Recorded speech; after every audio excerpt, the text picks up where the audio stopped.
Nigeria has just secured over $20 billion in investment commitments from China, and this isn't just political talk. The World Bank ranks Nigeria 183 out of 185 in terms of port efficiency. That says a lot about the state of our progress in optimizing the maritime sector to its full capacity. Even though China and Nigeria have just unlocked a monumental $2 billion maritime deal set to revolutionize shipping and trade across West Africa. This partnership aims to build Nigerian-owned fleets, modernize ports, and create thousands of jobs, reshaping the region's blue economy forever. But the big question is, can Nigeria turn this massive investment into lasting maritime dominance? Stay with us to find out. Chapter 1. What just happened? Big news is shaking up the maritime world in West Africa. Nigeria and China have officially launched a $2 billion maritime strategy that aims to radically transform the shipping industry across the entire region. This monumental deal was unveiled by Minister Adegboyega Oyetola right at the ministry's headquarters in Abuja. But you've got to understand, this isn't just ordinary headline stuff or a run-of-the-mill policy announcement. Nope, this is a game-changing partnership, a bold new step that's unlocking major shipping investments, accelerating indigenous Nigerian vessel ownership, and working to position Nigeria as the uncontested regional maritime powerhouse it's always had the potential to be.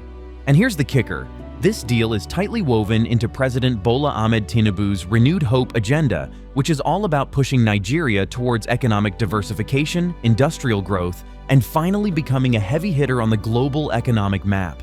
According to the Ministry of Marine and Blue Economy statements made in August 2025, the $2 billion figure marks just the beginning of this vision, aiming to build a fully self-sustaining maritime industry that's locally owned, run, and thriving. To put it simply, Nigeria and China have teamed up to turn the page on West African maritime trade, and the ship is leaving the dock now. Chapter 2. Who's behind the deal? Behind this historic $2 billion initiative is a powerhouse collaboration of high-level players.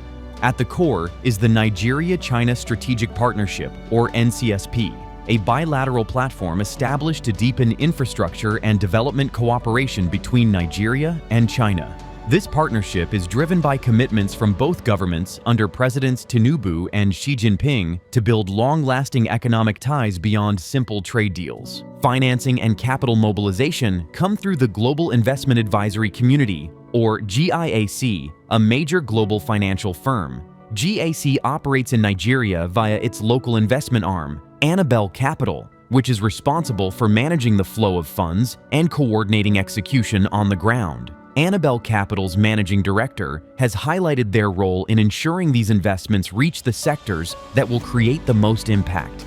At the helm of implementation in Nigeria is the Ministry of Marine and Blue Economy, newly vested with the critical mandate to drive ocean-based growth and blue economic transformation. According to statements from Minister Oyetola during the deal unveiling, this ministry is the engine for unlocking Nigeria's maritime potential around the entire value chain, from ports to shipping and training workforce. Together, these entities combine diplomatic strength, financial muscle, and sectoral expertise to steer Africa's boldest maritime strategy in decades. Chapter 3. What is the Nigeria-China Maritime Strategy? So what exactly is this Nigeria-China Maritime Strategy? It's a multi-dimensional plan that embraces more than just infrastructure. It's about creating economic sovereignty on water. The strategy includes building a robust indigenous shipping fleet by acquiring Nigerian-owned vessels, which will gradually replace Nigeria's dependence on foreign-flagged ships dominating local waters. Modernizing ports and shipping infrastructure is another cornerstone of the strategy, which aims to upgrade facilities to international standards, capable of handling larger vessels and increased freight volumes efficiently. This transformation is critical to reducing delays, cutting logistics costs, and increasing Nigeria's competitiveness as a regional maritime center. The strategy also puts massive emphasis on human capital.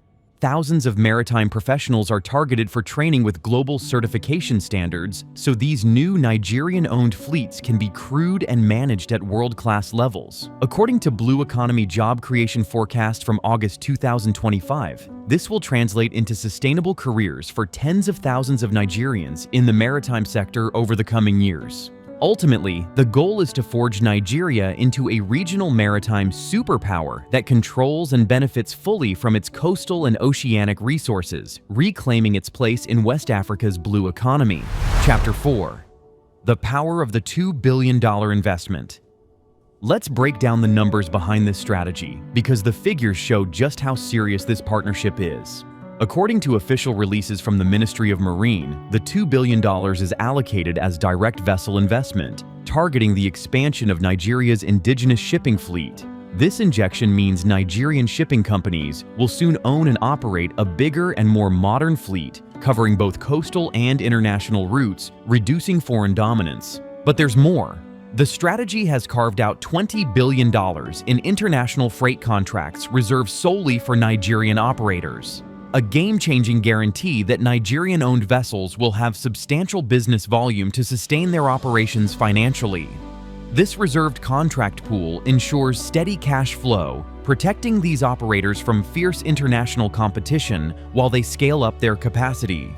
Complementing vessel acquisition and contracts, there is a significant $200 million dedicated to maritime training and seafarer development, enabling a massive upscale of Nigeria's skilled maritime workforce to global standards. To further solidify training capacity, $50 million will be invested in building and operating training vessels to provide hands-on, real-world experience critical for maintaining operational excellence. This comprehensive investment corresponds to a triple focus on capital, contracts, and capacity building as part of a sustainable transformation effort. Chapter 5. Why Nigeria? Why now? Why is Nigeria the spotlight of China's maritime investment? Geography and opportunity tell the story.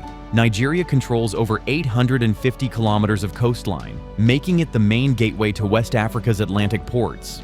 Nigeria's coastline sits on a maritime corridor carrying trillions of dollars worth of trade annually, linking markets in Europe, Asia, and the Americas. Still, even with this prime location, Nigeria's indigenous shipping capacity has lagged badly. Most of the coastal and international shipping near Nigeria's ports has been controlled by foreign vessels, leaving the country unable to capture enough value or create enough maritime jobs locally. China views this gap as a huge opportunity, not only to expand its economic footprint, but also to help Nigeria build indigenous capacity for mutual benefit. From Nigeria's perspective, this is the moment to reclaim its maritime destiny by boosting local shipping ownership and expertise. With infrastructures like ports needing upgrades and trained manpower limited, this partnership and funding arrive at a crucial time to break long-standing bottlenecks and secure leadership in West Africa's blue economy. Chapter 6. What's already been built? Before the $2 billion maritime strategy gets fully underway, Nigeria and China already have serious infrastructure foundations in place. In 2023, China completed the Lekki Deep Sea Port, now Nigeria's largest seaport, located within the Lagos Free Zone. According to statements from China Harbor Engineering Company Ltd, this port opened after an almost 3-year construction phase and involved a total investment exceeding $995 million. Notably, a major chunk of financing, around $629 million, came as loans from the China Development Bank, structured as a public-private partnership that reportedly didn't add direct sovereign debt to Nigeria. This port is a game-changer for Nigeria's trade capacity. It can handle over 1.2 million 20-foot equivalent units, or TEUs, annually and service some of the largest container ships docking in West Africa. It boasts advanced technology, including biometric security and automated cargo handling, reflecting cutting-edge global standards. Beyond capacity, this port is forecasted to create up to 170,000 jobs throughout its 45-year concession period, which would massively benefit Lagos and the broader economy.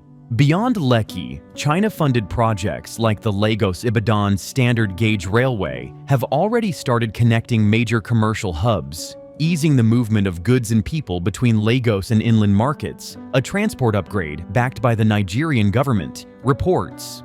Additionally, Chinese firm CM Port's strategic acquisition of a controlling stake in the Tin Can Island container terminal further solidifies China's presence in key Nigerian port operations. As detailed in CM Port Communications and Nigerian infrastructure releases, these projects were essentially warm-ups for the main event. The new maritime strategy aiming for fleet expansion, skills development, and comprehensive sector transformation. Chapter 7. What Nigerians Get. What does this massive deal mean for Nigerians? It's more than just vessels and facilities, it's about people and opportunity. Projections from Nigeria's Ministry of Marine and Blue Economy indicate that the maritime strategy will create over 2,000 new maritime jobs annually.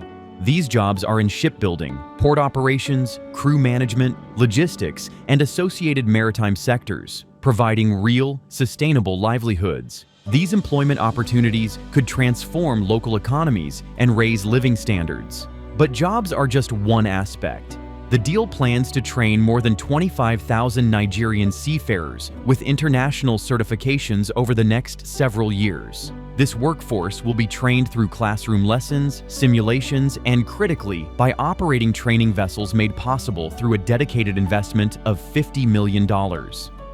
According to official ministry sources, this effort addresses critical human capital needs, equipping Nigerians not just to serve on foreign ships, but to be highly qualified operators and leaders of indigenous fleets.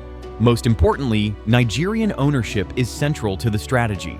Unlike past models where Nigerians primarily loaded cargo or served as hired crew on foreign ships, this initiative ensures that Nigerians will own and operate vessels themselves. This shift from mere participation to ownership is transformative, promising to build wealth locally, offer strategic control, and cement Nigeria's maritime sovereignty. The government has made this indigenous empowerment a non-negotiable part of the deal. Chapter 8. Risks and Realities. But let's be real, no big deal comes without risks and questions. One major concern raised is the possibility of Nigeria falling further into a debt trap. While the Lekki port deal used a public-private partnership designed to avoid adding direct government debt, skeptics warn that with continued borrowing or loan guarantees, Nigeria's exposure to Chinese financing might grow unsustainably. How future investments are structured will be crucial to avoiding long-term financial burdens. Another significant risk lies in operational control. Critics question if Nigeria can truly retain authority over ports, fleets, and maritime policy, or if Chinese firms might dominate decision-making, limiting Nigeria's sovereign benefits. Past experiences in Africa show how risky such partnerships can be without strong governance and transparency measures. Job creation promises also warrant scrutiny. Projecting 2,000 maritime jobs per year and training 25,000 seafarers is ambitious. Success depends on effective training programs, alignment with fleet expansions, sustained funding, and creating adequate local job opportunities. Failure to deliver on these fronts could undermine public confidence. Supporters argue that these risks are manageable with robust governmental oversight, clear public-private frameworks, and active stakeholder engagement. They view the deal as strategic empowerment rather than dependency. But for now, a balance between cautious optimism and vigilance is needed as the strategy unfolds. Chapter 9. Nigeria's Blue Economy Future. This maritime investment ties into something bigger, Nigeria's Blue Economy Initiative, a national plan to sustainably harness ocean resources for broad economic growth. The government's Blue Economy strategy integrates different ocean-based sectors like marine tourism, fisheries, offshore energy, and marine conservation. With the new port facilities, fleet expansion, and skills training, the Maritime deal supports this vision, anchoring infrastructure with resource-based economic activity. For instance, expanding marine tourism through cruise lines, coastal resorts, and cultural heritage sites near maritime hubs will attract visitors and boost local economies. The deal also supports revitalizing fisheries by modernizing port facilities and training workers, helping communities sustain livelihoods while protecting marine biodiversity.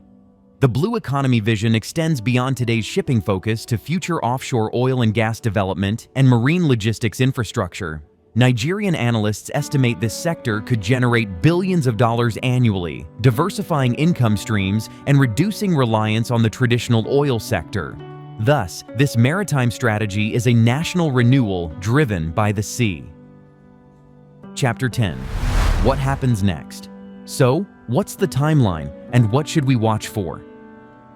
According to official statements from the Ministry of Marine and Blue Economy, implementation is set to begin in late 2025, kicking off vessel procurement, training programs, and port upgrades. Stakeholders are already mobilizing port authorities, investors, and training facilities, signaling a serious commitment. The government aims for Nigeria to become West Africa's leading maritime nation within the next 5 years, an ambitious but achievable goal if current momentum holds. Contracts will be awarded, training vessels launched, and indigenous ships deployed to serve reserved freight contracts. Upcoming milestones include ship launchings, port operational upgrades, and ceremonial naval flag raisings, proclaiming Nigeria's maritime renaissance. The narrative shifts from plans to action. This maritime strategy is more than dollars on ships. It's a declaration that Nigeria is set to reclaim control of its maritime future, generating jobs, boosting trade, and steering economic growth from the water outwards. The ripple effects promise to resound far beyond Nigerian shores. $2 billion, one bold strategy, and a sea of opportunity ahead. Nigeria is rising, not just on land, but now on water. What do you think? Will this maritime deal unlock Nigeria's full potential or deepen its dependence? Stay tuned for more updates as we track this exciting journey and unravel what it means for Nigeria, Africa, and the broader maritime world. Thanks for watching.